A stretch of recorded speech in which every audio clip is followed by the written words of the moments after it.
드디어 도착한 거문도 등대 기지의 첫 인상은 무척 깨끗한 느낌입니다. 넓은 공간에 잔디도 깔끔하게 정리되어 조성되어 있고 몇 채의 건물과 등대가 예쁘게 자리 잡고 있어 등대 기지라기보다는 전체적으로는 공원 같은 느낌입니다. 저 멀리 두 개의 등대가 보이는데 바로 이 공간의 주인공인 거문도 등대입니다.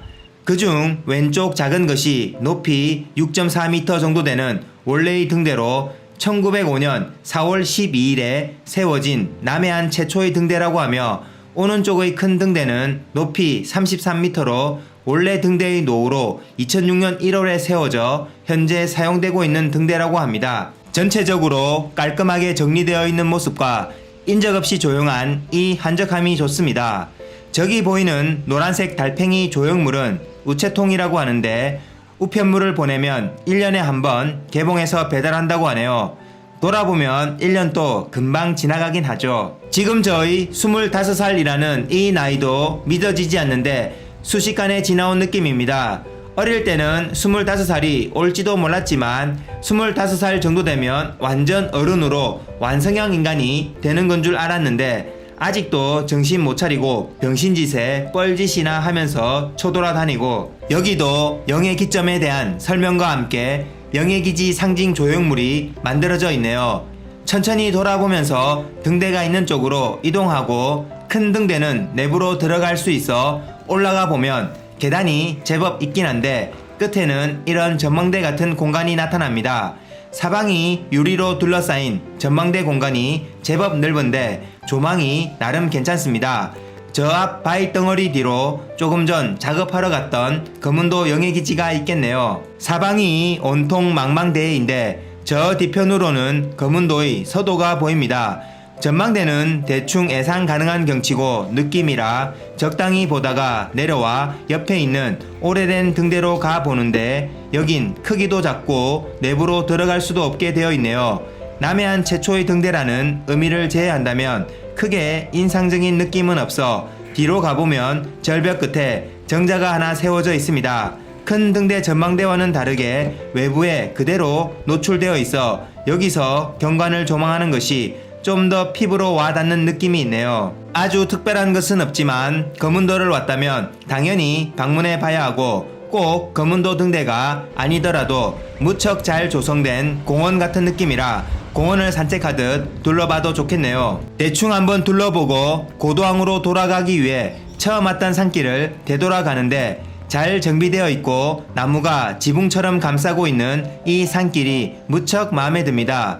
산길을 20분 정도 걷다 보면 그 끝에서 제법 큰 돌 무더기 길을 만나게 되는데 바로 목너머입니다. 올 때는 작업선이 여기를 지나서 저를 내려줘 지나보지 못했는데 돌 무더기 길이라고 해도 콘크리트를 이용해 수월하게 다닐 수 있도록 잘 정비되어 지나는데 어려움은 없습니다. 지나가면서 주변을 돌아보니 여기서 만나는 주변 경치도 제법 볼만합니다.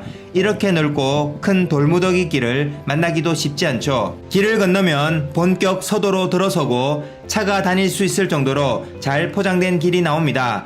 이제 이 길을 따라가면 서도 끝까지 가서 거문도 대교를 지나 동도까지 갈 수 있지만 저는 오늘 오후배로 녹도항으로 나가야 해서 사목교를 지나 고도로 가기로 합니다. 언덕길을 지나면 평지길이 나오고 옆으로 제법 큰 모래사장이 나오는데 바로 거문도 해수욕장 혹은 유림 해수욕장입니다. 모래사장도 넓고 인적없이 조용한 해변이 마음에 듭니다. 물도 깨끗하고 얕아서 해수욕을 즐기긴 좋을 듯한데 거문도에 왔다면 한 번쯤 즐겨볼 만한데 여기서 해수욕을 즐기러 거문도까지 오는 건 약간 에바겠네요. 저기 이곳 해변이 잘 보이는 곳에 거문도섬 호텔이라는 숙박시설도 있네요. 외관은 나름 그럴듯해 보이는데 호텔방에서 보일 전망도 제법 괜찮을 듯 합니다. 약간은 고급스러워 보이는 숙박시설도 관광객의 선택의 다양성 측면에서는 좋겠네요. 해수욕장을 지나면 바로 저 앞에 서도와 고도를 연결한 사목교가 보이기 시작합니다. 서도로 계속 이어진 길을 버리고 사목교를 지나 고도로 갑니다. 사목교는 좀 작긴 하네요. 차량의 왕복 교행이 불가능해서 한 방향으로만 차량 통행이 가능할 듯 합니다. 그래도 걸어서 지날 때 다리 중간쯤에서 보는 경치는 제법 볼만합니다.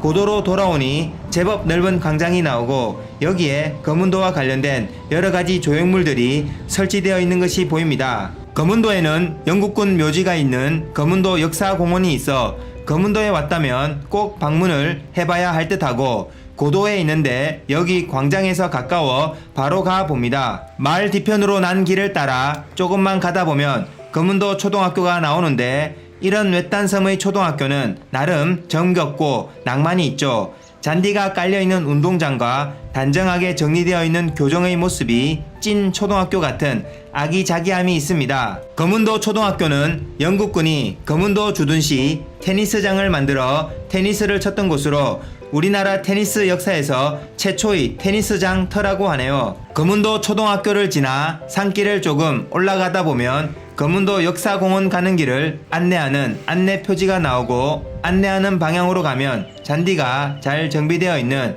길이 나오고 그 끝쯤에 검은도 역사공원, 즉 영국군 묘지가 나타납니다. 영국군이 러시아의 남하를 막기 위한 중간 기지의 성격으로 1885년부터 1887년까지 대략 2년 정도 검은도를 무단으로 점령했으며 이 점령 기간 중 사망한 영국 군인이 여기에 묻혀 있다고 합니다. 무단 점령이긴 했어도 여기 검은도 주민들과의 관계는 좋아서 그닥 무단 점령 같지 않게 서로 활발히 교류하면서 잘 지냈다고 합니다. 지금은 문화유적 비슷하게 단정하고 깔끔하게 정리정돈되어 있긴 하지만 역사적인 의미를 제외하면 그냥 무덤이라 크게 볼 건 없긴 합니다. 그렇다고 역사적 의미를 부여하기 위해 시대 상황과 배경을 일일이 확인하긴 좀 곤란할 것 같긴 하네요. 그래도 검은도 왔으면 간단히 한 번쯤은 둘러봐도 좋을 듯 합니다. 비록 출장 왔지만 짧게라도 검은도에 왔으면 꼭 봐야 할 곳은 대부분 들린 것 같습니다. 섬이 크진 않지만 자연 경관뿐만 아니라 나름 역사나 인문지리학적 의미를 가진 볼거리들도 많고 만남 먹거리들도 많아 한 번쯤은 방문해봐도 좋을 듯 합니다. 이제 14시 20분에 녹동항으로 출발하는 차도선의 출발 시간이 다 되어 삼호교 부근 광장에 있는 매표소로 가서 표를 구매합니다. 내일 또 출근하려면 오늘 녹동항으로 나가서 바로 서울로 복귀를 해야 합니다. 배 출발 시간이 되어 사람도 차도 그리고 저도 천천히 배로 올라타고 배가 천천히 검은도를 출발합니다. 올 때와 마찬가지로 철푸덕 객실이라 가는 동안 편하게 숙면을 취하면 되겠네요. 배가 조금씩 검은도에서 멀어집니다. 비록 출장으로 온 짧은 검은도 일정이었지만 만나서 반가웠고 즐거운 시간이었습니다. 다음에는 또 어디로 함께 출장을 떠나볼까요? 지금까지 시청해주신 모든 분들께 감사 말씀드리며 더 좋은 영상으로 또 뵙겠습니다. 감사합니다.